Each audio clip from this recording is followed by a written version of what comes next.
Seja muito bem-vindo ao canal Notícias de hoje, o seu espaço para entender o que realmente está por trás dos bastidores da política brasileira. No vídeo de hoje, você vai ver algo que pode mudar o rumo do STF. Alexandre de Moraes está cada vez mais isolado dentro da própria corte, e ministros estão pulando do barco. Uma reviravolta urgente que você precisa acompanhar até o fim. Então já se inscreve aqui no canal Notícias de hoje e ativa o sininho para não perder nenhum dos próximos vídeos, porque aqui, a verdade vem antes do discurso oficial. E se você quiser ajudar esse canal a continuar trazendo conteúdo com liberdade e independência, considere fazer um PIX de até R$5, qualquer valor já faz uma diferença enorme. A chave está fixada aqui na parte inferior da tela. Ou, se preferir, é só abrir o app do seu banco e escanear o QR Code que está aqui no canto da tela. Eu não sei você, mas hoje eu estou me sentindo um pouco, digamos, magnitskizado. Parece até que o clima está muito Magnitsky por aqui. Não dá para negar, esse é um daqueles dias que a gente vai lembrar por muito tempo, e especialmente quem acompanha a política de perto. Por quê? Porque finalmente aconteceu aquilo que muitos consideravam improvável. No começo, a grande mídia e até alguns ministros do STF tentavam minimizar, dizendo que as sanções vindas dos Estados Unidos, junto com o cancelamento de vistos, não teriam impacto real. Que aquilo tudo não passava de um gesto simbólico, sem efeito prático algum. Afinal, segundo eles, os ministros da Suprema Corte representam a soberania nacional, são a encarnação da democracia em pessoa, e qualquer crítica a eles seria um ataque ao próprio Estado de Direito. Quem ousasse questionar, deveria ser punido com censura, perseguição e até prisão. Mas olha só o que aconteceu depois que veio a bomba, o cancelamento dos vistos e a aplicação direta da Lei Magnitsky sobre Alexandre de Moraes. O que era visto como um blefe, se concretizou. E aí, meu amigo, o STF se viu forçado a reagir e a mostrar, ao menos na aparência, algum tipo de unidade. E foi nesse ponto que a coisa começou a desandar internamente. Foram duas tentativas claras de demonstrar união institucional. Duas ações planejadas com esse único objetivo. A primeira foi a famosa carta de apoio que, em tese, deveria ser assinada por todos os ministros do Supremo. Mas adivinha? Deu ruim. O plano de unidade ruiu logo no início. A maioria dos ministros simplesmente se recusou a assinar qualquer documento em defesa de Alexandre de Moraes. Isso mesmo, e não quiseram colocar seus nomes ao lado dele. A imprensa chegou a noticiar isso abertamente, e o racha no Supremo se escancarou. A maioria dos integrantes queria, na verdade, era se distanciar de Moraes. E por que isso importa? Porque esse sempre foi um dos pontos centrais da pressão internacional, isolar Moraes internamente, mostrar que ele não tem apoio incondicional dos seus colegas. E está funcionando. A força de Moraes sempre esteve na submissão dos outros. Ele mandava, e os demais seguiam sem questionar. Agora, depois da sanção imposta pela Lei Magnitsky, até os pares mais próximos estão começando a recuar. O próprio Alexandre ainda tentou pressionar os colegas para assinar a tal carta de apoio, segundo revelou a imprensa. Ele buscava, no mínimo, uma declaração unânime. Mas não teve sucesso. E essa tentativa frustrada de mostrar unidade ficou ainda mais evidente em um segundo episódio, o famoso jantar organizado pelo presidente Lula. A ideia era simples, reunir todos os 11 ministros do STF, o Procurador-Geral da República e o próprio Presidente da República, e tirar aquela foto clássica de união institucional, demonstrando força, alinhamento, estabilidade.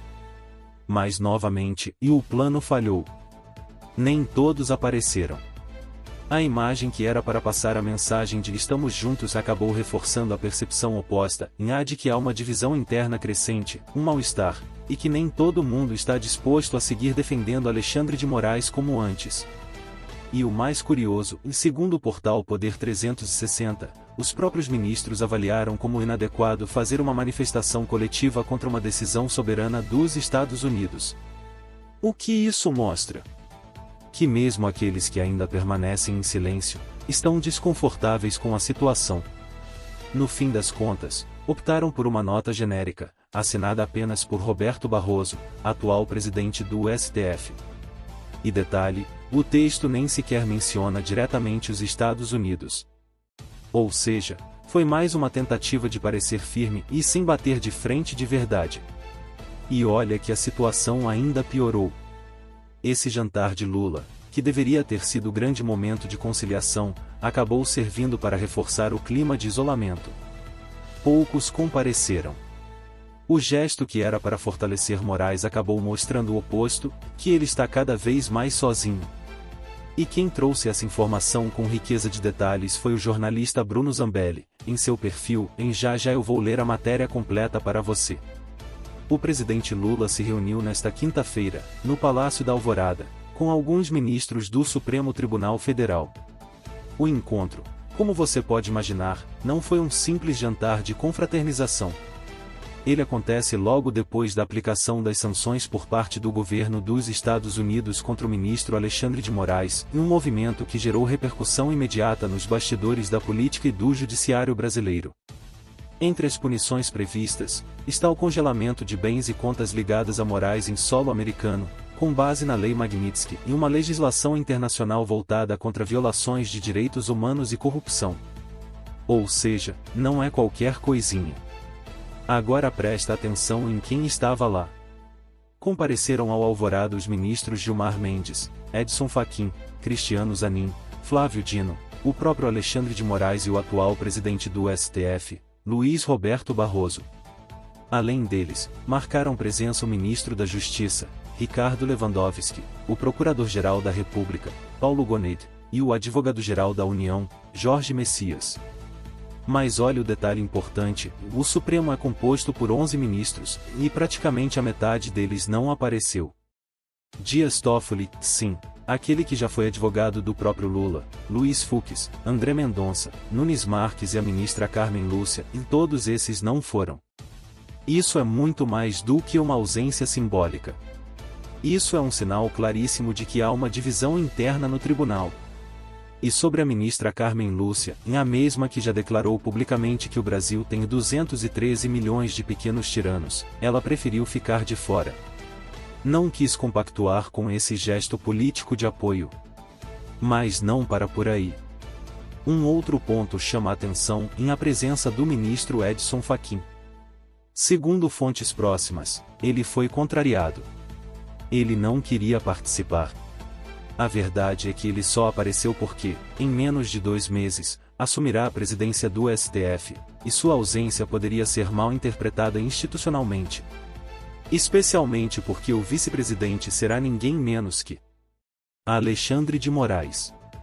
Nos bastidores, há um sentimento cada vez mais forte de que Moraes está arrastando a Suprema Corte por um caminho perigoso e um caminho sem volta. Muitos ministros já enxergam que continuar a apoiar cegamente suas decisões pode custar caro, não só institucionalmente, mas também internacionalmente.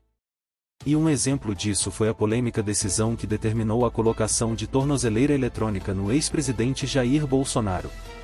Nessa mesma decisão, Alexandre de Moraes fez insinuações de que os Estados Unidos estariam atuando como um inimigo estrangeiro do Brasil. Esse tipo de linguagem foi considerado absolutamente inadequado pela maioria dos colegas do STF, em algo impróprio para um ministro da Suprema Corte. Impróprio, e assim como foi aquele famoso gesto de Alexandre de Moraes, quando mostrou o dedo do meio para uma multidão num estádio de futebol. Um comportamento impensável para alguém que deveria ser o guardião da Constituição. E agora, chegamos a um ponto-chave. Presta muita atenção no que eu vou te dizer a seguir, porque talvez esse seja o momento em que tudo muda, e não só para Alexandre de Moraes, mas para o futuro do próprio Supremo Tribunal Federal. É a primeira vez, desde o início de tudo isso, e desde que essa verdadeira ditadura togada se instalou, em que estamos vendo uma rachadura real dentro do STF. Pela primeira vez, os ministros começam a enxergar claramente que seguir lado a lado com Alexandre de Moraes pode significar sua própria queda. A percepção está mudando, e eles sabem que, se continuarem nesse caminho, não será apenas Moraes o responsabilizado, e todos poderão ser punidos, tanto agora quanto pela história. A coisa é séria. Não se trata apenas de sanções vindas dos Estados Unidos, nem de pressões internacionais.